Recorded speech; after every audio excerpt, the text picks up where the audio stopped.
Hey guys, welcome back to my channel. My name is Medha aka the artsy, and I'm back with another video about MBA Gyaan. So I'm recording this video on the first week of Feb, and as you guys must have expected, the MBA season has started. All the GDPI prep and everything is happening, and I'm getting a lot of mails that to make a video about GDPI and what to prepare and what not to.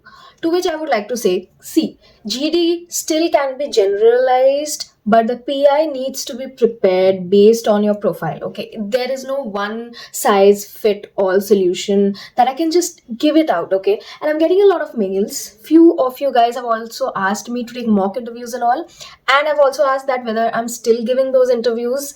Yes, guys, I'm still giving mock interviews and guidance sessions. If in case you want that, mail me here, and yeah, after that we can book a slot, a date which is suitable for both of us, and we can proceed with that. But if in case you don't want that, that's fine too. I mean, if you want to prepare on your own, for that I thought, why not make a video which can help the most number of people.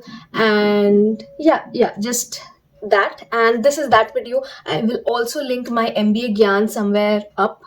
And yeah, let's not waste any more time and let's get started. So the first and the most important thing is your body language. Now you guys must be thinking like, what, this is the most important thing? Yes guys, it is the most important thing. And you may not know, but when someone is communicating, 70% of that is affected by your body language.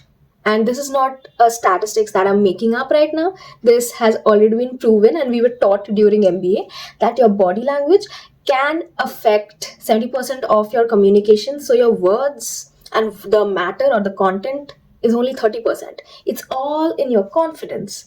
So now another question that I get ki, hey, I am not confident. Fake it till you make it. Stand in front of the mirror and speak as if you are confident. Work on your body language. Again, this is like a separate video, and I'm sure if you search on YouTube like how to improve your body language and stuff, you will get a lot of free videos which you can look. But basically you have to pretend, like, again, don't lie in an interview, but you can pretend as if you are confident, you know it all, you are very sure about yourself, and you can crack the interview actually. The second thing is know yourself. Know yourself, yes. Know your own self. Introspect a lot. What are your strengths? What are your weaknesses? Why have you selected the things that you have selected in your life? What was the rationale behind you going for BTech or going for BBA, or you are a doctor? Like, why did you do the stuff that you did? What were your motivators? And in general about your life, okay? So know yourself. What are your long-term goals? So again, people have asked, hey, how do I prepare? How do I prepare for interview? Because we don't know what kind of questions they are going to ask us. You can't. You simply can't prepare every single question that they will ask about you. The only thing that you can do is know yourself so well that no matter what they ask, you have an answer for that. Every HR question, every BQ question, you have an answer for that. Like, yeah, I did that because of this, and I did this because I am like this. So you have an answer. You're not blank, staring at the interviewer just weirdly, okay? Third point is know the college whose interview you are sitting for. So it can be any college, but they will ask you 90% of the time that why do you want to get into this college? Why do you want to get into our college? Things like that, right? And what all calls do you have? Why have you selected this college if you have so many calls? Things like questions like that. And I have also got a lot of mails ki why should I just say, I'm not naming any colleges right now, but I mean, Didi, why should we select this college?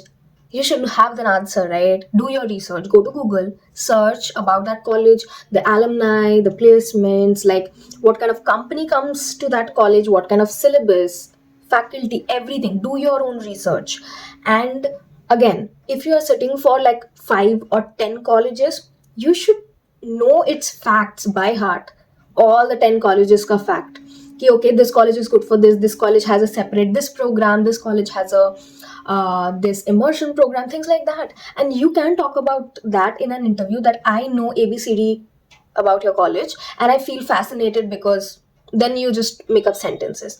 So by that, the interviewer will know, okay, this person just not has randomly filled a form and is sitting for the interview, but this candidate is genuinely interested in our college. And there you have it, you have higher chance of converting when the interviewer sees that.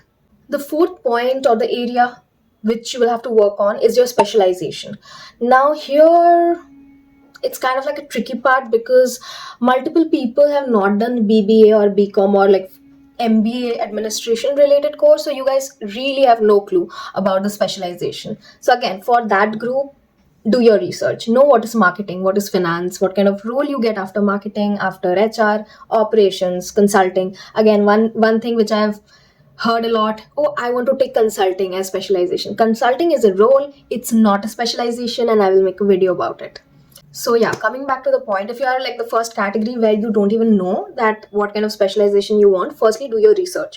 Secondly, you can tell the interview the honest truth that you have not made up your mind and you would like to study all the subjects in the first year, and then in the second year you can take a decision. I mean, you can go ahead with this, but still I have seen cases where even after saying this, the interviewer does pester you and grill you कि बता कौन सा favorite है, बता कौन सा favorite है, and then I think you will have to name one or the other specialization that is kind of like something that interests you, I guess. So this and the second category where you know what kind of specialization you want, right? Like you have done your research and you're like, I know I'm either, like for me, I was very sure that I don't want to do finance or operations, so either marketing or HR was my cup of tea. And also relate it with your strengths, your weaknesses. Why do you think marketing should be something that you do for the remaining 10-20 years of your life? Or if you're selecting HR, what are your qualities that fits as an HR? Things like, again, a lot of asking questions to your own self and then reflect on that. And once you have done that, you should know the basics of whatever specialization you are saying. So if I'm saying, hey, I'm interested in HR, I should know the basics of HR. And that is something that is easily available on the internet.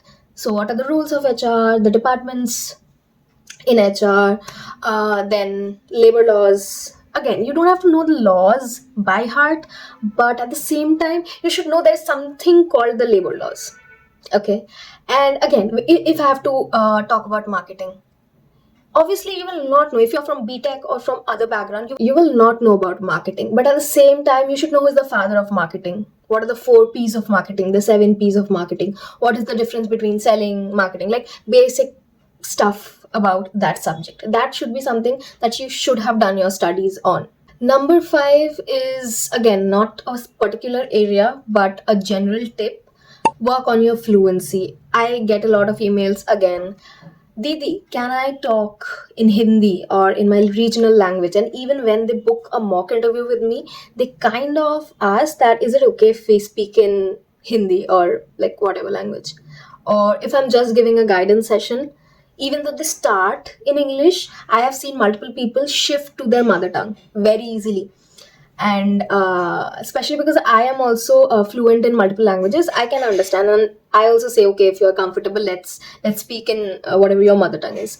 But that is something that you cannot do in your interview. You realize that, right? You have to speak in English. And if you think that you're not confident in your English, or you know English but the fluency is the problem, work on it. And I'm telling you, it is very easily solvable. Why I am telling this is because I have worked on myself and I couldn't speak English. Okay, you guys must be thinking, Medha, your YouTube videos are in English. What are you saying? I distinctly remember during my UG also, like in my first semester, second semester, I went up to my communication teacher and said that, sir, can you please, like, I spoke in Bengali and I said, can you please tell me tips on how to speak English, because I cannot speak English. Like I can write English very well. I was very good at writing short stories and stuff. I can write poems and all. But when it comes to presentation, when it comes to, again, the speech part, it didn't happen. But again, I worked on myself. It took a lot of time. Okay. And the confidence part has to be there. The body language, as I said in the first tip, everything I worked on myself. And right now you can see I can speak in English. So I know it's like you don't have years. You probably have weeks or months. But whatever time you have, please, please, please work on your fluency. And one of the tip which I give is, like, people ask me how to be fluent in English or how to practice it. You talk to your own self in your head in English, even if you don't have people. Like, I have tried it with people, with my sister, your friend, and we used to bet, like, okay, from today we'll speak in English, okay, but it never used to work. So what I used to do is speak with my own self in English. So throughout your day you have 60,000 or more thoughts, and you have that voice in your head which, ये करना चाहिए था, ये नहीं करना चाहिए था, अच्छा रात को पिज्जा खाएंगे, फ्रेंड को कॉल कर लेते हैं, whatever you are thinking, check yourself to speak in English to your own self. And it actually helped me a lot. One more thing you can do is do this book, Word Power Made Easy. It really helped me to learn new words, but again, it will help to build your vocab and not necessarily the fluency. So for fluency, I guess just talk more, talk to your own self, talk to people, and I'm sure you will see a bit improvement because it actually works. Number 6 is voice modulation. Now, again, you must be thinking that, what? Because this one is an odd one out. Voice modulation basically says that your voice should not sound very monotonous, very robotic. You shouldn't be like, my name is this, I'm from this city. Like, it shouldn't be robot. I mean, you're hearing me, right? There are ups, there are downs, there are words where I'm stretching it, and then there are a few parts where I'm speaking really quickly to change the person's emotions and to better storytell, I guess. And it really makes the interview very, I guess I can say, not so boring. And again, if the voice modulation and the body language part is done and you can actually speak and answer, so in all it will be interesting and you will have a higher chance of conversion. So again, people have asked me that, oh, I am very smart, I was able to give all the answers, but yet I was rejected.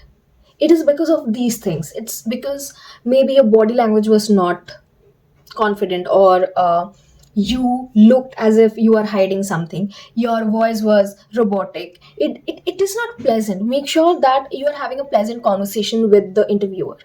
Okay, and again, voice modulation is something that you can literally look up for videos on YouTube. There are multiple videos, and yeah, just like give it a shot, research about it, कि कैसे करते हैं, how do I improve on it, if you think that you are someone who is not confident at talking and giving interviews in general. Number 7 is abstract question. Now, it is literally what it says, abstract. And it's just a warning that these are the questions which you literally cannot prepare for. So it can be as random as, if you were a color, which color you would be? Or if you were an animal, where will you live? If you were a bird, would you like to stay in a cage or outside the cage? But disclaimer, in the cage you get everything, like you get your food, water, shelter, caretaker, and your owner loves you a lot. They buy you things and all. But outside it's like unknown environment. But you are a bird, what will you do? So questions like this, and it basically shows your thought process, your personality, and you cannot prepare for it. All you can do is just know yourself so that you can confidently answer that.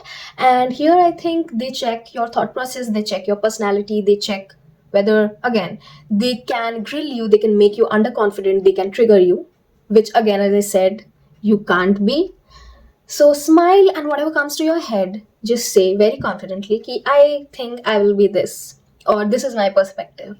Okay, and always smile. That's another thing. I think it covers in body language, but be smiling, be very welcoming when you are in an interview.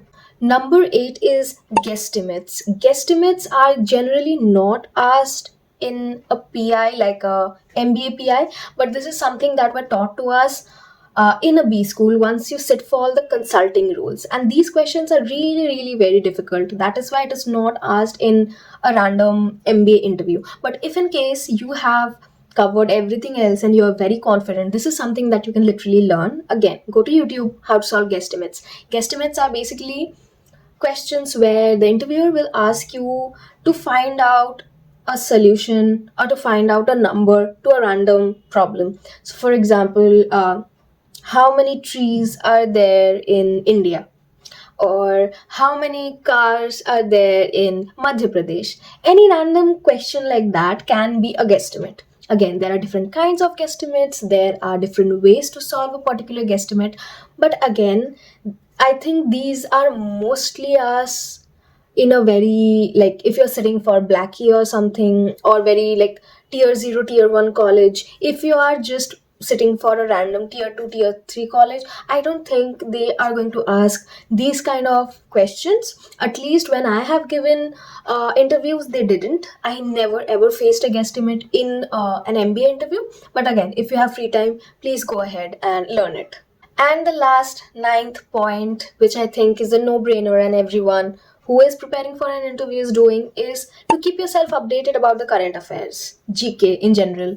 And I've also asked that GK may, do you do static GK or current affairs? Only focus on the current affairs. And in current affairs also, make sure that you have context about a problem from a business perspective. So if the GDP is going up or low, how is it impacting? Or know about the taxation system or the businesses like Blinkit, Zepto, like how, what they are doing, just business perspective in general. And in MBA interview, one more trend which I've seen is they don't ask you to talk about the facts. So they will not ask to say ki, okay, what do you know about this?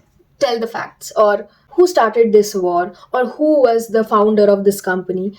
It's not that kind of question that they ask, but it's more like, what do you think about this problem? What do you think about so many e-commerce platform? What do you think about decathlon sports things being sold on Zepto? Just like business context in general, they will just quote, and they can ask like, what do you think? What are the advantages? What are the disadvantages? For that, you need to keep yourself updated. And yeah, just read the, and if in case guys you don't like reading newspapers, this is again another question that I get. Okay, I don't read newspaper. That's fine. It's fine if you don't read newspaper, but there are also other sources of keeping yourself updated. Watch the news. There are apps in short, and there are so many more apps. You can keep yourself updated in that manner, or even via social media, Twitter, Instagram. So there are so many platforms where people make news. I mean, there is MOM. If you follow them on Insta, there are so many more pages. Just keep yourself updated about whatever is happening.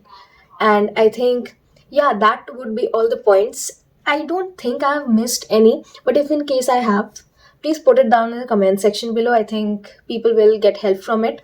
And if in case you also want me to speak about a particular topic or a particular thing, also comment below. I will make a separate video on it. And yeah, that was it for this video. Please make sure you hit a like and the subscribe. It will help me a lot. And yeah, I will see you guys in my next video. Bye.